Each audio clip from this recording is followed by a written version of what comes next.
One solitary grave is left. It stands almost monumentally above the vines of ivy that have overgrown what once was Berlin's oldest Jewish cemetery.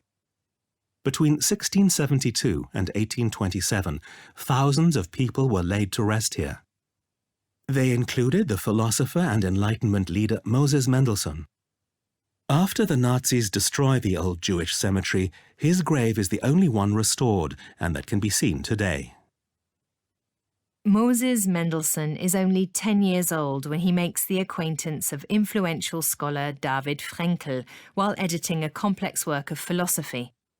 In 1743, Mendelssohn, an outstanding Talmud student, follows the chief rabbi to his newly founded school in Berlin. Later, Mendelssohn would become known across Europe as a philosopher and pioneer of the Jewish Enlightenment. His contemporaries call him the German Socrates. His friend, the writer Gotthold Ephraim Lessing, fashions the title figure of his immortal play Nathan the Wise with Mendelssohn in mind. Until then, however, Mendelssohn would still face some tough times. In 1743, when he arrives at Berlin's Rosenthaler Tor, the only one of the city's gates through which Jews are permitted to enter the city, Berlin's population of 100,000 includes some 2,000 people of Jewish faith. Only a few selected Jews are allowed into Berlin and must document exactly whom they're visiting and how long they'll stay.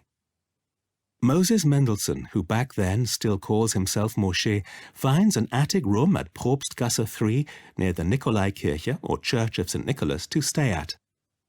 Rabbi Frenkel arranges work for Mendelssohn as a scribe, with which the young man can earn a meager living. It seemed as if his journey from Dessau to the tightly controlled Jewish community in Berlin was like going from poverty to misery, from one kind of darkness to another, writes historian Regina Scheer about Mendelssohn's path to Berlin. The ruler at the time, Prussian King Frederick the Great, may have been an enlightened monarch, but he had no intention of lifting the discriminatory restrictions on his Jewish subjects. A position as domestic tutor for the silk merchant Isaac Bernhard rescues Mendelssohn from having to leave Berlin after completing his studies. Later, Mendelssohn becomes the company's bookkeeper and then even its managing director. In whatever time he has left, Mendelssohn occupies himself further with philosophy and the Enlightenment.